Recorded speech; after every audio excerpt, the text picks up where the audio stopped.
would you pray with me? Baruch atah Adonai Eloheinu ruach haolam, osei maaseh bereshit. Blessed are you, Holy One, our God, Spirit of life who moves throughout the universe, who each day recreates the world as on the first day. God, open our eyes this day that we may see. Open our ears that we may hear. Open our hearts and make us one with you in creativity and in love. Amen. The first sermon I ever preached was not in a church. About 10 years ago, a little more than 10 years ago, in the fall of 2011, I was a senior at the University of South Dakota in Vermilion, South Dakota, and my first sermon took place in September or October of that year to a group of about 200 demonstrators gathered in downtown Vermilion for a solidarity demonstration with Occupy Wall Street. You may remember this when a group of mostly young demonstrators took over Zuccotti Park in downtown Manhattan in the very shadow of the big banks and the big hedge funds and the New York Stock Exchange, and demanded an economy that worked for the 99% and not just the 1%. Well, in a college town like Vermilion, one of the ways this conversation about the 99% and 1% showed up was student debt. Most of my listeners were college students with some kind of student loan debt. And on that day, as I talked about how in the wake of the 2008 financial crisis, most of the jobs that were going to be available to us soon-to-be college graduates, most of the jobs that had been added in the 3 years since the Great Recession were going to be low-wage service jobs with poor benefits. Talked about how the story that had been told to us about going to college and getting a degree so we could get a better-paying job and not have to work for minimum wage was increasingly becoming a chimera for many of us, and calling for a reordering of the economy, where Yertle the turtle isn't just up on top, and even the turtles at the bottom have rights. I haven't changed a lot in 10 years.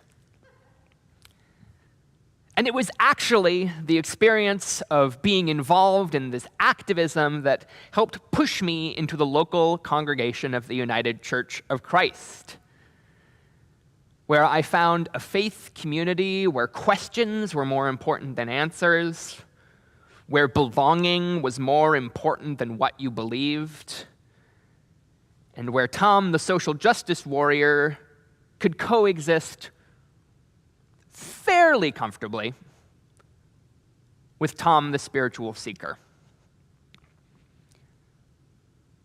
In 10 years, I haven't seemed to get out of the church. Seems to have dug its fingers into me, and in 10 years there are very few things where I would compare myself to Jesus of Nazareth. In most ways, he's a little more on the level than I am. But this, at least, we do have in common, is that our very first sermons were about debt. In our story from the Gospel of Luke today, let's set the stage a little bit. So, in the Gospel of Luke, we have heard from the very beginning the miraculous story of Jesus' conception. We've heard Mary's song, the Magnificat, and we've seen his miraculous birth and the appearance of the angels and the shepherds. We've gotten a little glimpse of him as an 8-day-old boy, and then a little longer glimpse of him as a 12-year-old boy, arguing with the great lawyers and Pharisees in the Jerusalem temple. And then fast forward about 20 years. My math is off. 20 years to Jesus appearing and being baptized by John the Baptist and coming up out of the river Jordan and hearing the voice from heaven saying, "This is my son, my child, my beloved, with whom I am well pleased." And the Spirit drives him out into the wilderness where he spends 40 days grappling with the devil, the deceiver, the tempter, the powers of this world, and he comes out at the end of a good biblical number, 40 days, and he starts right in on his ministry, traveling from town to town in Galilee, and that's where our story opens today. As he goes through his home country and begins to teach and to heal, and is starting to get quite a reputation for himself. And we catch up with him in his hometown of Nazareth. The hometown boy makes good, and he comes home and he goes down to the local shul, the local synagogue, the local temple. And it may be a literary addition on Luke's part that Jesus unrolled the scroll of Scripture and read from it. We don't actually know whether Jesus was literate. After all, the majority of people at that time weren't, and particularly people from Jesus' social location, a poor peasant in the outskirts of a province on the outskirts of the Roman Empire, a tekton, a Greek word which often gets translated carpenter, but which we might as well think of as day laborer. Jesus, who would have gone into the big towns, the bigger towns in Galilee to look for day labor work with other poor people. So we don't know if he could actually read, but in Luke's story he can. And he unrolls the scroll. He goes to a bit of the prophet Isaiah. And one of the things that was widely believed at Jesus' time about the prophet Isaiah is that he was prophesying a future in which Mashiach, the Messiah, would come. The anointed one of God who would come and turn the world upside down and restore things to their rightful and holy order. It's a kind of manifesto, a statement, a declaration of principles. And Jesus says, here's what I'm here to do, all of you who knew me when I was a little boy. Well, now that I'm grown, now that I'm out teaching, now that I'm out preaching, now that I'm out healing, here's what I'm about. I am about bringing good news to the poor, and I'm about proclaiming release to the captives, letting the oppressed go free, giving sight to the blind, and proclaiming the year of God's favor. And to anyone listening, that would have meant just one thing: Jubilee. Perhaps you've heard the word. Jubilee it's found first mentioned in Torah, in the book of Leviticus, in the 25th chapter, but is elaborated elsewhere in the Hebrew scriptures, and it's this idea that every 49 years, so after 7 cycles of 7, another good biblical number, 7 being the number of completion, so 7 squared must be as fulfilled as you can get. But Jubilee was the practice of canceling all debts and the restoration of the land to its original owner. Let me say that again, because I want us to get just how radical this is. The cancellation of all debts and the restoration of the land to its original owner. This was not an unheard of practice elsewhere in the ancient world.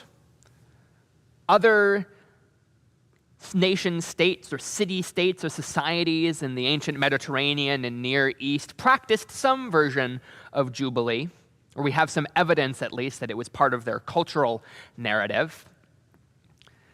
That when a new king or a new ruler would take power, they would abolish the debts that had prevailed under their previous regime and kind of make a clean slate for their new reign. And this did two things. One of them is that it made people like you. It brought you in on a good note. If you're going to abolish the debts of a lot of your subjects, hey, that's a good note that's a good a good foot forward for the king to come in on. It's a PR ploy. But in the second place, the abolition of debts was a kind of insurance policy. Because you see, the thing about debt in the ancient world is that if you got in debt, and that was a debt where there could be incredible interest charged to you. And when you were a working person, when you were a poor peasant or a working artisan in the ancient Near East, well, it could become very difficult to repay that debt. And so in addition to the original amount, you've got this usurious interest piling up on top of it. And it was not uncommon in those days for people who were deeply indebted, and that was quite a lot of people to have to sell themselves or their own children into slavery, debt peonage, to pay off the debts they owed to these wealthy creditors. And a king could look at that and think to himself, well, those people who are collecting all those debts, those creditors who are collecting all of that money, who are sucking all that money out of the population, well, they're building up themselves a fortune. And if they've got a fortune that ends up being bigger than the imperial treasury, then they could pay for an army to dethrone me. Even ancient monarchs had an intuition that if you let private finance run amok, then it had a way of taking over politics. So they would abolish debt as a kind of insurance policy against rivals. And as so often happened in the Hebrew tradition, this practice that may have been extant in other societies got reimagined. Not as a form of noblesse oblige, but rather as an expression of the abundance and the grace of a God who had led God's people out of slavery in the land of Egypt, and whose imagination for them sure didn't involve debt slavery.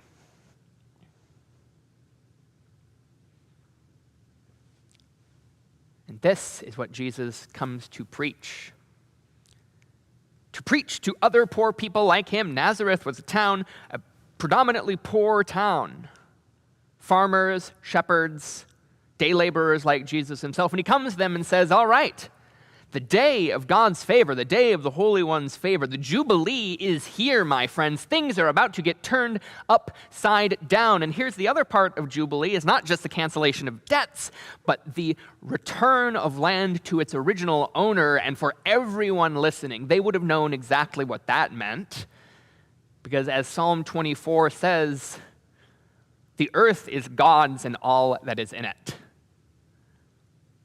The earth is God's, and very particularly the land of Israel and Judea is God's, which in turn means that it's not Caesar's. Because lest we forget, they were living under a brutal military occupation where taxation was a form of legalized oppression, where wealthy landowners and wealthy prefects, both private and in government, both religious and secular authorities, enriched themselves at the expense of the vast majority of people.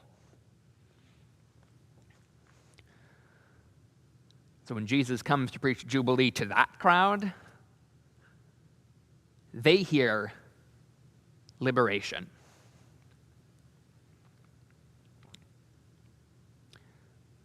Well, in some respects, things haven't changed all that much since the ancient world.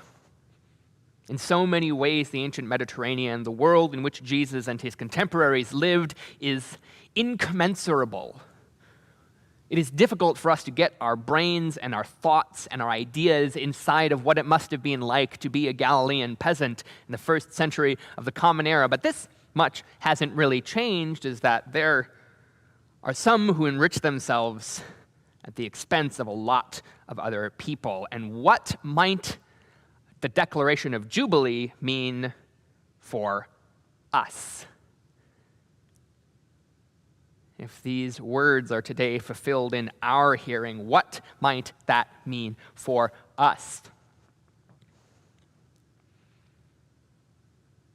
If you pay attention to political discourse, you may be aware that people have been talking about things like student loan forgiveness. Student loan payments have been put on hold on account of the pandemic, and that deadline was actually pushed back out to later this year, to September, if I'm correct. Satya will let me know if I'm not correct.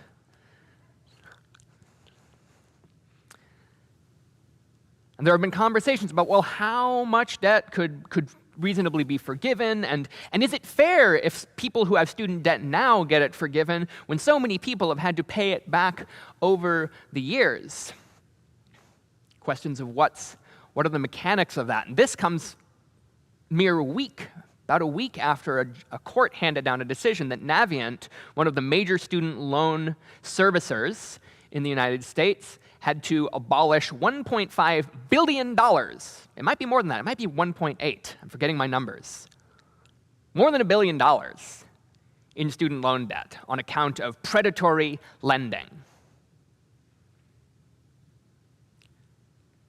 on account of usurious interest rates. Well, here's the funny thing about the Bible is interest at all is forbidden.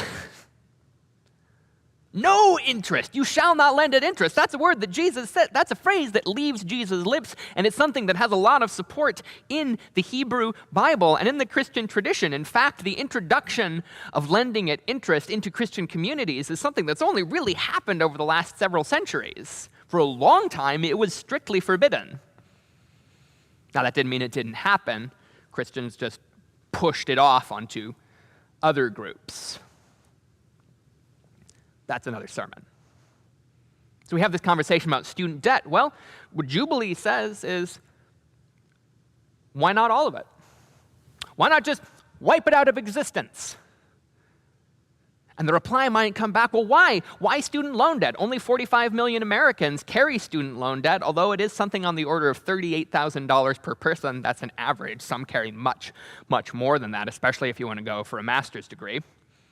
But that's only 45 million Americans. That's only about 13% of the American population. If you're going to talk about abolishing debt, why not do medical debt instead? After all, half of Americans carry medical debt.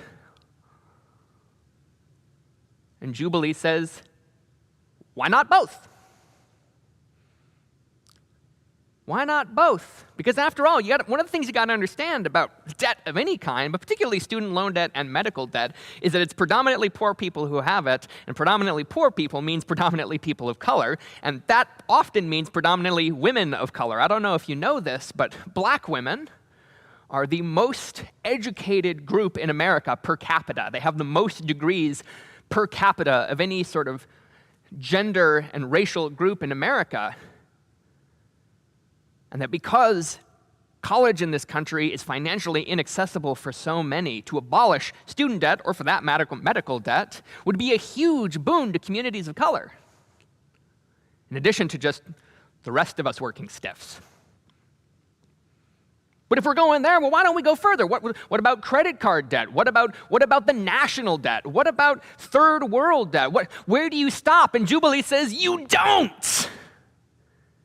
Because Jubilee is not a means-tested program.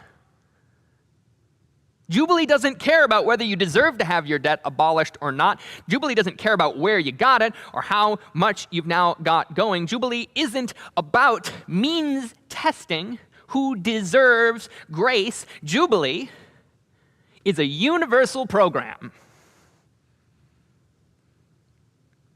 And maybe that seems a little idealistic. Maybe that seems a little pie in the sky. It's difficult to imagine a world in which debt has been abolished, in which the captives have been set free, in which good news is preached to the poor. But that's the challenge to us, is to try to imagine it.